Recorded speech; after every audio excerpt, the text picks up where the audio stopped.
Yo, what is up? Welcome to Ninja Geek Games. How difficult is it not to open a book made from skin, recite ancient words written in blood, and summon the dead? I mean, seriously, if a book is sealed in barbed wire as well as having a horrific face on the front, just leave it be. Well, what do we have here?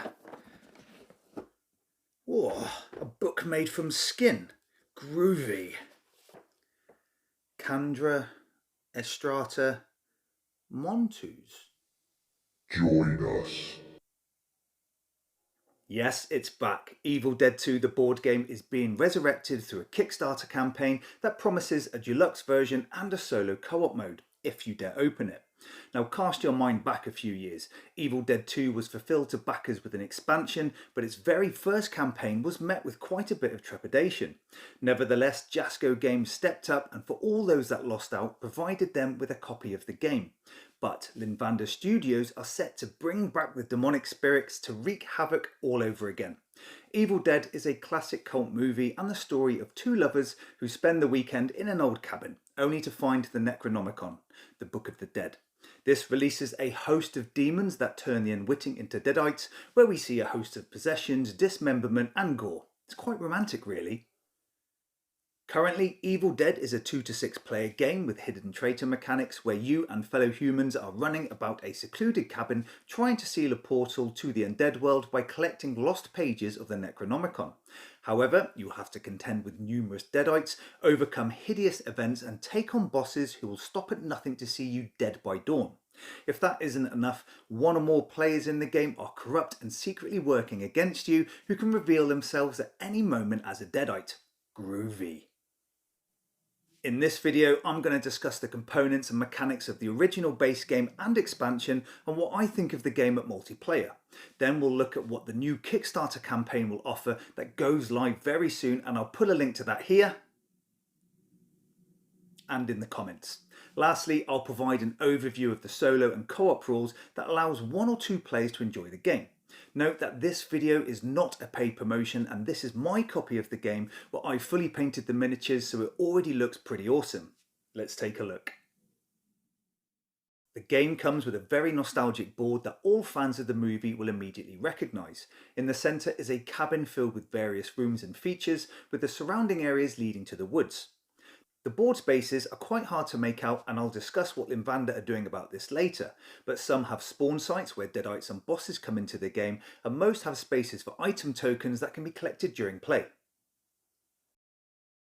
Each player gets a player board listing all the items available in the game, as well as one of the 6 character cards and miniatures. These cards list the stats for movement and attack, as well as the number of dice they roll in virtue tests and their health value. There are a load of deadite miniatures and a huge variety of bosses to include different forms of Henrietta, the tree, possessed deer, and this huge beast is Rotten Applehead that comes in 3 parts. The game also comes with different card decks to include events and corruption, as well as tokens for wounds, barriers and collectible items. The dice are great and are used in combat and virtue checks, with faces to show chainsaws for successes and demon heads for failures, which is pretty cool. What I've briefly shown you here is a combination of the components from the base game and mini expansion. The expansion provided some extra bosses like Badash, the evil squirrels, be careful, they're after your nuts, and also an upgrade of some of the tokens into plastic stands like barriers, shotguns and chainsaws, just to make the game look groovy. The game components are of good standard, thick cardstock for tokens and player boards, and the minis are quite detailed, providing a great finish when painted. I also really like the artwork on the board and especially the boss cards. It's pretty grotesque and perfectly thematic for Evil Dead fans, and the plastic upgrades for the item tokens look awesome on the board. The game is actually quite simple to play. Each round you draw an event card that spawns deadites or bosses onto the board and may also provide some negative effect. Each player then gets a number of actions to move around, pick up items, fight deadites, as well as attempt to seal the portal. Then the deadites get to activate, where they can also move and attack human players. If the human players can spend enough pages from the Necronomicon to seal the portal before the event deck runs dry, then they win the game. Each game you'll create a small deck of events that include a few bosses. These bosses are added blindly, so the entire deck will vary with each game. Each turn these are drawn that spawn deadites at specific regions on the board that is dependent on the player count. They'll also present a negative effect like reducing movement or the number of dice characters can roll during tests. This deck also becomes the timer to the end of the game. On a player's turn, characters will take a number of actions that is dependent on the number of players in the game. Characters can move about the cabin and surrounding areas where their speed is indicated on the player card in their play area. You can move through cabin windows if you're bottled in or want a shortcut, and can also move through hordes of deadites. However, the horde mechanic means if you have too many deadites in your space, you could end up wasting actions on movement. If you want to attack, you roll a number of dice equal to your stat value where you're looking for chainsaw symbols, as these are classed as hits, and you can split these between any number of deadites in your space. But what's cool here is if you roll an equal number of hits and failure symbols, you have to make a virtue check, and I'll discuss what these are later. However, if you roll more failures than hits, you also take a wound on top of making a virtue check, so make sure you're properly armed. If you're in a space with an item token, you can look through them and claim one, placing it on your player board. These provide some specialist equipment to allow you to move faster, gain more actions, or even claim your trusty boomstick and chainsaw. More to the point, this is how you find pages of the Necronomicon, allowing you to seal the portal and win the game as humans. To do this, you must be at a portal space and can then place pages on the human side of the portal track. Fill this area before the event deck runs out and you win the game. The player actions are pretty simple, and I quite like the combat mechanic that may result in you taking a wound and having to make a virtue check if you're clumsy. You can also trade items between players, and some allow you to put up barriers between windows and doors, blocking movement of deadites. Holding pages of the Necronomicon allows you to cast spells, allowing you to gain speed bursts, move deadites to your advantage, or gain multiple actions, but again, each of these requires a virtue check. As mentioned, certain actions or effects require you to take a virtue check. Here you roll a number of dice based on your stats, where you need successes equal to the test value. Meet or exceed this value and you can continue on your way. Fail and you become corrupt, and corruption is not good. Unless you're a deadite, then it's great. The corruption deck is made up of two card types, humans and deadites. There are a very limited number of deadite cards for each game, and during setup, each player takes one card without looking at it, where it remains face down in their play area. You can only look at your corruption card when you pick up your first Necronomicon page, or when you gain additional cards from failed virtue checks. Only then will you know which side you're playing for, so this means you could end up playing as a human player for quite some time before realising you're corrupt. So, what happens when you realise you're corrupt and deep within your soul lies a deadite screaming to come out? Well, it's up to you. You can try to keep this secret and subtly hinder other players who may or may not also be corrupt. You can lie about what you've seen when looking through items in a space, or what your intentions are, and there are some specific actions that only you can take. You can attack another player to cause wounds, choose to have deadites and event card effects ignore you, and even cast a spell so that pages of the Necronomicon that you're holding go onto the other side of the portal track to keep it open. As there are a limited number of pages available each game, only one side, humans or deadites, can fully fill the portal track, and this is how the deadites win. But carrying out any of these actions immediately reveals yourself as a deadite to all players. A few things which I really like. Spells can be cast to look at another player's corruption cards. Here you can tell everyone what you saw and lie, and this is where Evil Dead brings out some of the best table talk in any hidden traitor game that I've played. Trying to convince other players someone is a deadite when it's secretly you is great fun. What I like here is that if you discover they're a deadite and secretly so are you, you can tell the group they're human and then share a mental high five with that player. From that point on, only you know you have an ally. I think it much better to reveal yourself as a deadite by carrying out an action deemed unholy, such as attacking another player or placing pages to keep the portal open. It's much more satisfying. One game I played, I convinced the group to trade pages with me so I could seal the portal and win the game, only to have them watching horror as I used them to keep the gate open. Good times. At the beginning of the game, no one knows anything, and for good reason, as no player could actually have a deadite corruption card. Attacking players as a deadite allows you to give your corruption cards to them.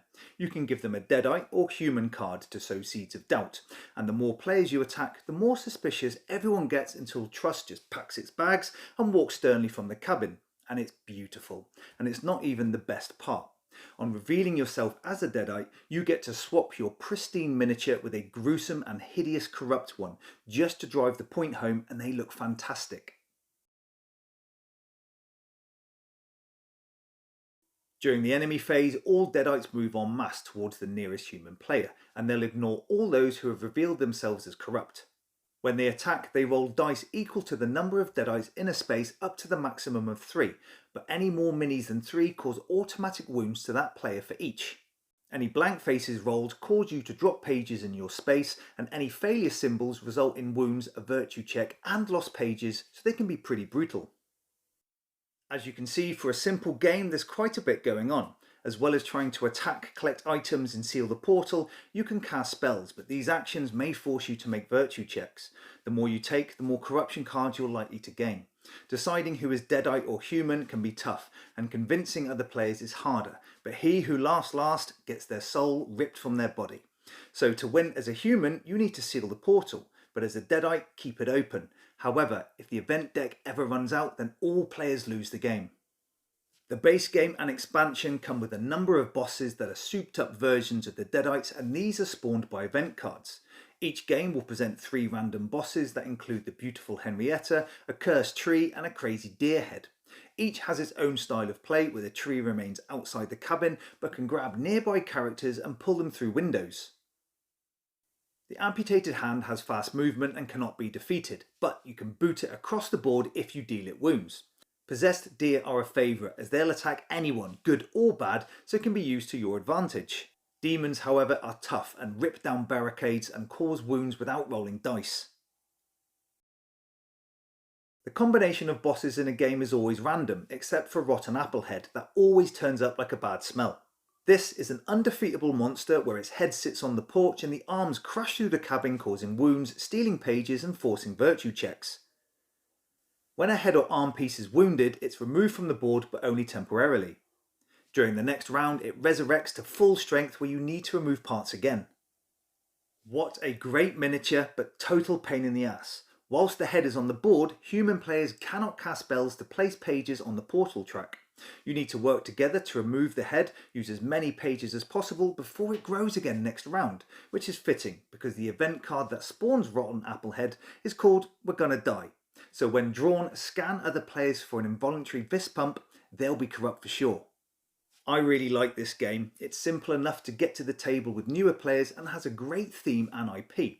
When comparing to other hidden traitor games that I play, like Unfathomable or The Thing, Evil Dead's simplicity allows newer players to fully understand their role if they discover they're a deadite. With other games mentioned, this can be difficult to achieve, where the wrong question or error can quickly result in all players knowing too well who the traitor is. However, Evil Dead's basic gameplay may not be heavy enough for some players.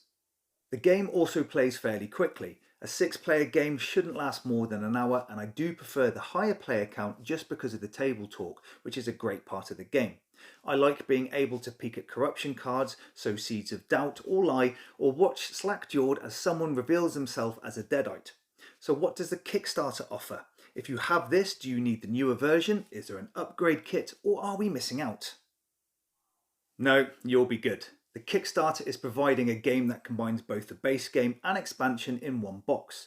It'll also pick up some missed opportunities from this version, where not all bosses had their own cards, so made it difficult to decipher who and what were deemed a boss. The game board is also getting some cosmetic treatment due to the difficulty in identifying different areas for movement, which is good as Limvander Studios have taken feedback on board. The rules and game text on cards and player boards will be updated to include more clarifications because there are some ambiguous rules here. Lastly, the game is getting a solo and co-op mode that owners of this version will have no issues playing these variants. Having no friends means a solo mode is right up my street. I jest, of course, I have loads of friends. Lots. Whether you play solo or co-op, 2 characters are being controlled, but the game is set up and referenced as a 3-player game. There are also some rule tweaks and bigger changes, but the main one being you are always human, but the objective remains the same. You need to seal the portal to win the game. In these variants, the corruption deck is made up of 12 cards, with only 3 being deadite, and these sit off to the side and are never drawn into a player's play area. The event deck is created in the same way as a multiplayer game, but when spawning deadites you use the 3-player key, but spawn 2 deadite minis on each space. This means the board becomes congested pretty quickly. Also, both characters now get 4 actions to take each round, and the scavenge action allows you to place the remaining item tokens face up, so once you've searched an area you can always root through these tokens to remind yourself what was there. One of the main changes to the game for solo and co-op play is how you seal the portal. Instead of just blindly throwing pages into the portal, you now make use of the corruption deck. Firstly, you can only add a single page to the portal track with each action. You then need to decide how many of your remaining actions to spend to place that one page, then reveal corruption cards. The number of corruption cards you draw is equal to 4 minus the number of actions spent to take the action. Therefore, if I use just one of my remaining actions to seal the portal, I'd need to draw up to 3 corruption cards from the deck. If all the cards show human, then I have successfully carried out the action and placed the page, where the corruption cards are then discarded. But if any show deadite, the Necronomicon page is placed on the other side of the track to keep it open, where all cards drawn, including those in the discard pile, are shuffled back into the corruption deck. So, this variant promises more deadites on the board and a push your luck element to closing the portal, which I quite like. The more actions you spend, the less corruption cards you reveal, meaning you are more likely to succeed. But this means you'll have less actions to do other things during the round, like combat deadites. Card counting comes into play here, and sometimes you can be very unlucky, but at least the discard pile is then added back to the deck and the number of actions you take is higher. Virtue checks are carried out in the same way, but if failed, you now remove human cards from the corruption deck. As play continues, this deck becomes mighty thin, so you really need to avoid these checks, as it becomes very difficult to succeed at sealing the portal. Luckily, some of the spells you cast counter this, allowing you to peek at the top 3 corruption cards and reorder, or add human cards back into the deck. The game is now very quick to play, meaning you can get a couple of games in quite a short space of time. The board does become overwhelmed with deadites, and with 2 characters you can't cover that much ground, so use those barriers and spells accordingly. I do prefer the multiplayer game, as this was built with a good hidden traitor mechanic in mind, and obviously the solo and co-op mode eradicate this. However, it's still enjoyable to play and cleverly done, so the owners of this version of the game don't miss out, so well played Limvander Studios.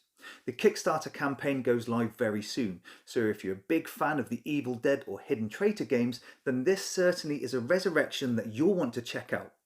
Thanks for watching. This is Ninja Geek Games. Join us. Cheers.